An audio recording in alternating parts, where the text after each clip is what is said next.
ഞാൻ ട്രെയിനിൽ യാത്ര ചെയ്യുന്ന സമയത്ത് ഈ ജ്യോതിശാസ്ത്രവുമായിട്ടൊരുത്തൻ വന്നായിരുന്നു. നിങ്ങളെക്കുറിച്ച് കുറച്ച് കാര്യങ്ങൾ പറയാം, പക്ഷേ അതിന് 50 രൂപ എങ്ങാണ്ട് ആദ്യം തരണം എന്ന് പറഞ്ഞിട്ട് ഇങ്ങനെ പറഞ്ഞു. അപ്പം ഞാൻ എന്ത് ചെയ്തു, എനിക്കറിയാം ഇത് കോൾ റീഡിംഗ് എന്ന് പറയുന്ന സാധനമാണ്.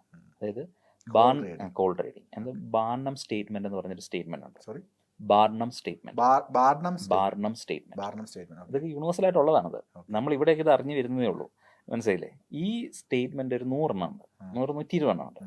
ഈ ലൈനുകളെല്ലാം നമ്മൾ ബൈഹാർട്ട് ചെയ്ത് പഠിച്ചു കഴിഞ്ഞാൽ ഒരു വ്യക്തിയുടെ ഫുൾ ഭാവി ഭൂതങ്ങളെല്ലാം പറയുന്നത് പോലെ അവർക്ക് തോന്നും. ഇപ്പൊ സുമേഷിന്റെ വീട് എനിക്കറിയില്ല. സുമേഷിന്റെ വീട്ടിലേക്ക് ശരിക്കും വരുമ്പോൾ 2 വഴികളിലൂടെ വീട്ടിലേക്ക് പോകാം. അങ്ങനെ മനസ്സിലായി. ശരിയല്ലേ? സ്വാഭാവികമായിട്ടും എല്ലാ വീട്ടിലും 2 വഴി ഉണ്ടാവും. അത് ഇങ്ങനെ വെച്ചുകൊണ്ട് എനിക്ക് ഒരുപാട് കാര്യങ്ങൾ നിങ്ങളെ ഇതൊന്നും മാത്രമല്ല, ഒരുപാട് കാര്യങ്ങൾ കൺവിൻസ് ചെയ്ത് നിങ്ങളെ കൊണ്ടുപോകാൻ പറ്റും. അതിനകത്ത് നിങ്ങളുടെ ഇമോഷൻസിനെയും കൊണ്ടുവന്നിടാൻ പറ്റും.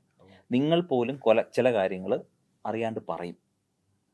ഞാൻ ജോലിയുടെ കാര്യത്തിനകത്ത് ഇത്ര പ്രശ്നമായിരുന്നു, വരികയല്ലേ, ഇപ്പം മറ്റേത് മുകളിലിരിക്കുകയാണ്, അത് താഴോട്ട് വരട്ടെ, അതിനുവേണ്ടി ഒരു കാര്യം ചെയ്യേ, ഇന്നത് ചെയ്താൽ മതി. ഇങ്ങനെ ആ സ്ക്രിപ്റ്റിങ് ഒരു ബൈഹാർട്ട്, ഇവർക്കതേ അറിയുള്ളൂ. അപ്പൊ ഞാനത് ഇവരിത് ഇങ്ങനെയൊക്കെ പറഞ്ഞോണ്ടിരിക്കുന്ന കേൾക്കാറില്ല. അപ്പൊ വൈഫും ഞാനും കൂടി ഇതിൽ ഇങ്ങനെ കേൾക്കും, ഫുള്ള് കേട്ട് ചിരി കഴിഞ്ഞിട്ട് പൈസ കൊടുത്തു. എന്നിട്ട് പറഞ്ഞു, ചേട്ടാ ഇതാണ്. അവർക്കപ്പോൾ ഇൻസ്റ്റഗ്രാമും ഇല്ല, യൂട്യൂബും ഇല്ല, അവർ ഇതൊന്നും അറിയത്തുമില്ല. പിന്നെ ഇവരെ നമ്മൾ എന്നാ ചെയ്യണ്ടേ? അവരെ ഒരു മനുഷ്യനാണ്, ഇവർ ചെറുപ്പത്തിൽ ഇവിടുന്നോ കാരണവന്മാരുടെ അടുക്കൽ നിന്ന് പഠിച്ച ഒരു കാര്യങ്ങൾ, ഒന്നും അറിയില്ല. ഇവരിതെല്ലാം ബൈഹാർട്ടാക്കി ചെറുപ്പം മുതൽ തലയിൽ ഇരിക്കുന്നതാണ്.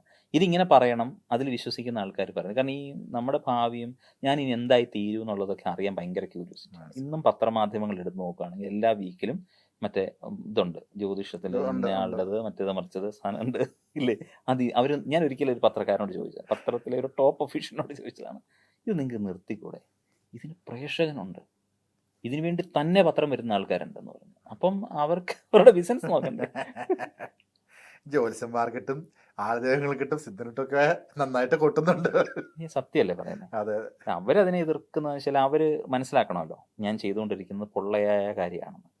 ഇപ്പൊ ജ്യോതിശാസ്ത്രം എന്ന് പറയുന്നത് ശാസ്ത്രമാണോ? സംസ്കൃതത്തില് ശാസിക്കപ്പെടുന്നത് എന്ന് പറയുന്ന ഒരു വാക്കാണ്, അല്ലാതെ സയൻസ് എന്ന് പറഞ്ഞ അർത്ഥമല്ല. ആസ്ട്രോണമി എന്ന് പറയുന്നത് ശാസ്ത്രമാണ്. എന്താണ് ആസ്ട്രോണമി? ആസ്ട്രോണമി നക്ഷത്രങ്ങളെ കുറിച്ചിട്ട്, ഗ്രഹങ്ങളെ കുറിച്ചിട്ട്, സൂര്യനെ കുറിച്ചിട്ട്, അവരുടെ അകലങ്ങളെ കുറിച്ചിട്ട്, അതിൻ്റെ സഞ്ചാരപഥങ്ങളെ കുറിച്ചിട്ട് പഠിക്കുന്നതാണ് ആസ്ട്രോണമി. ആസ്ട്രോളജി എന്ന് പറയുന്ന സാധനം, അല്ലെങ്കിൽ ജ്യോതിശാസ്ത്രം എന്ന പേരിൽ അറിയപ്പെടുന്ന സാധനം സംസ്കൃതത്തിലെ ശാസിക്കപ്പെട്ടത് എന്ന വാക്കിൻ്റെ മലയാള പദമാണ്, അല്ലാതെ സയൻസ് എന്നുള്ള സാധനമല്ല. അതിനകത്ത് ഒരു സയൻസും ഇല്ല. എവിടെയെങ്കിലും തെളിയിക്കുകയാണെങ്കിൽ ഞാൻ തൊപ്പി വെക്കുന്ന നിർത്തിയേക്കാം. എനിക്ക് വളരെ പുതിയുള്ള അറിവുകളാണ്. ഇതൊക്കെ കാലങ്ങളായിട്ടാണ് എല്ലാവർക്കും പറയുന്നതല്ലേ. ഞാൻ എന്തോരോ വർഷങ്ങളായിട്ട് എല്ലാം നോക്കിയാൽ മതി, ഇത് അറിയാവുന്ന ആൾക്കാർ പറയുന്നത് കേൾക്കാമല്ലോ.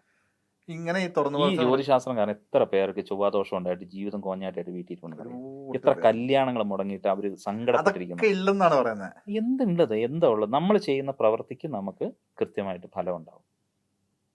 അല്ലാതെ ഈ ഗ്രഹങ്ങളാണ് നമ്മൾ ഇവിടെ ഇരിക്കുക, അത്രയും മൈല് നോട്ടിക്കൽ മൈലല്ലോ, ഇത്രയും മൈലപ്പുറത്ത് കിടക്കുന്ന ഗ്രഹങ്ങൾ, ഇവിടെ പോകുന്ന പാമ്പിനും പല്ലിക്കും നമ്മൾ ഇവിടെ അൽഫാം അടിക്കുന്ന ചിക്കന് പോലും ഇല്ലാത്ത നമുക്ക് മാത്രം ഗ്രഹങ്ങളുടെ പ്രശ്നങ്ങൾ. അല്ല, ചുമ്മാ ആലോചിക്കുക. നമുക്കിതൊക്കെ ചിരിക്കുമ്പോൾ ശരിക്കും പറഞ്ഞാൽ നമ്മൾ എന്തോരെ ചൂഷണം ചെയ്യപ്പെട്ടിട്ടുണ്ടെന്ന് ആലോചിക്കുക. ഇന്നും അത് നടക്കുന്നുണ്ട്. ഈ ഞാൻ ഇപ്പം ഇത്രയും ചിന്തയൊക്കെ, ഇത്രയും അറിവുള്ള ഒരാളുടെ ഫാമിലി, അവർ ദൈവവിശ്വാസികളാണോ? അവർക്ക് ഇതിലൊക്കെ വിശ്വാസമുണ്ട്? അല്ലെങ്കിൽ അവരെന്തെങ്കിലും ചെയ്ത് കഴിയുമ്പം നിവിൻ പറയും ഇത് ഇങ്ങനെയല്ല, നിങ്ങൾ ചെയ്യരുത്, അങ്ങനെ പറയുമോ? കൂടെ ഉള്ള അഭിപ്രായം ഞാൻ പറയുന്നു.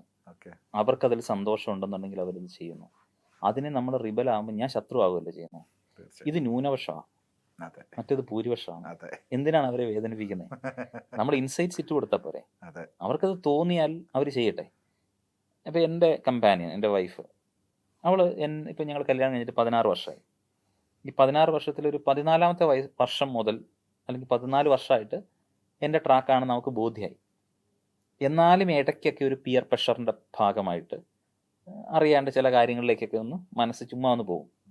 ഒന്ന് സ്ത്രീയാണെന്നുള്ളൊരു തോട്ട്, 2 അവരെല്ലാം അങ്ങനെ ചെയ്യുമ്പോൾ നമ്മളും ചെയ്യണ്ടേ എന്നുള്ളൊരു തോട്ട്, നിനക്കത് ചെയ്യണമെന്ന് തോന്നുമെങ്കിൽ ചെയ്തോളൂ എന്നുള്ളത് പറയുന്നതിനകത്ത് എൻ്റെ സപ്പോർട്ടും ഉണ്ടാവും. നമ്മളാരെയും എൻ്റെ ഇഷ്ടത്തിലേക്ക് ഞാൻ വരുതിയിലേക്ക് കൊണ്ടുവരാനൊന്നും ഞാൻ ശ്രമിക്കാറില്ല. നമ്മൾ പറയും, അത് ഇഷ്ടമുള്ളവർ കേൾക്കട്ടെ. മനസ്സിലായി. ഇതിനെ വേദനിപ്പിച്ചിട്ട് നമ്മൾ സന്തോഷിക്കുന്നത് ശരിയാണ്.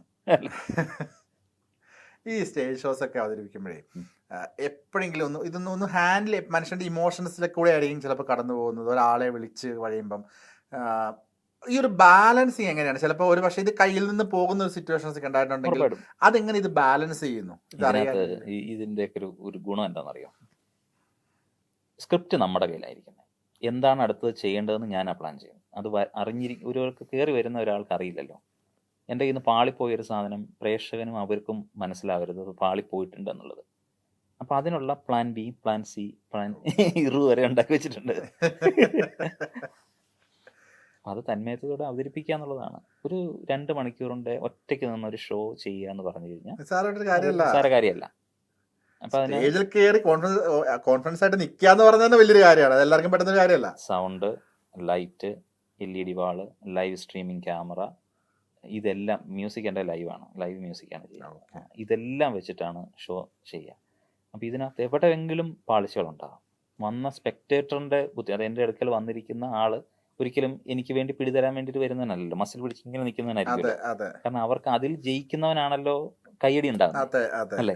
അപ്പം ഇപ്പൊ കഴിഞ്ഞ ഇടയ്ക്ക് ഞാൻ ഈ ഓപ്പൺ എയർ ഷോസ് ഞാൻ ചെയ്യാറില്ല.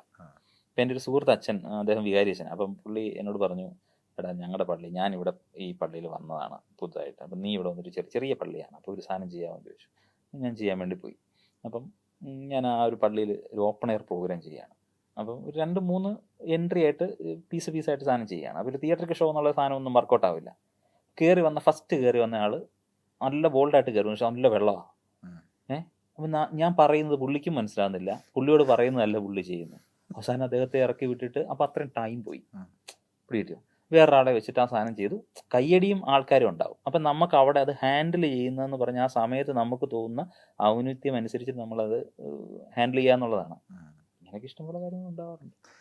എനിക്ക് പെട്ടെന്ന് ഞാൻ ചോദിക്കട്ടെ, ഇപ്പം ഞാൻ ഇതിന് മുന്നേ വേറൊരു മെൻ്റലിസ്റ്റ് ചെയ്യുന്നത് കണ്ടിട്ടുണ്ട്. ഓഡിയൻസിൻ്റെ അകത്ത് ഇരിക്കുന്ന റാൻഡമായിട്ട് ഇപ്പം ഇങ്ങനെ സംസാരിച്ചുകൊണ്ടിരിക്കുക. അപ്പം ആരോടെങ്കിലുമൊക്കെ ചോദിക്കുമ്പോൾ നിങ്ങൾക്കൊരു ഇത്ര ഒരു പ്രണയപരാജയം ഉണ്ടായിട്ട്, അത് കുറച്ച് നാൾ അല്ല ആയുള്ളൂ, നിങ്ങളുടെ മുഖം പറയുന്നുണ്ടെന്ന് പറഞ്ഞു, കുറച്ച് നാളായുള്ളൂ എന്ന് അദ്ദേഹം പറഞ്ഞത് ഉണ്ട് എന്ന് പറഞ്ഞ് പുള്ളി ഭയങ്കര ഇമോഷണലാണ് ഞാൻ കണ്ടിട്ടുണ്ട്. ഇതൊക്കെ എങ്ങനെ സാധിക്കുന്നത്? നമ്മളെല്ലാവരും ഇമോഷണൽ അല്ലേ ഏതെങ്കിലും തരത്തിലൊക്കെ. അതൊക്കെ വർക്കൗട്ടാക്കാൻ പറ്റും. എൻ്റെ ഷോ കാണാൻ നിങ്ങൾ വായോ. പക്ഷെ എല്ലാവരും കരയിപ്പിക്കാനോ സങ്കടപ്പെടുത്താനോ ഒന്നും അല്ല ഷോ കേട്ടോ. അതൊക്കെ ഓരോരുത്തരുടെ രീതികളും പാറ്റേൺസും ആണ്. എൻ്റെ അത് ഇച്ചിരി സ്കെയറി ആക്കുക, ഇങ്ങനെ കിളി പോകുന്ന എന്നുള്ളതാണ്. നമ്മൾ ഒരുപാട് നേരം സംസാരിച്ചു. നമുക്ക് 1-2 എന്താണ് ഞെട്ടിയാലോ? ഞാൻ ചെയ്യുന്നത് ഞെട്ടോ ഇല്ലയോ എന്നുള്ളത് എനിക്കറിയില്ല. അത് നമുക്ക് 1-2 ഇതിന്റെ ശരിക്കും ഒരു 50% എനിക്ക് റോളുള്ളൂ, ബാക്കി 50% എൻ്റെ പ്രേക്ഷകന്റെ കയ്യിലാണ്.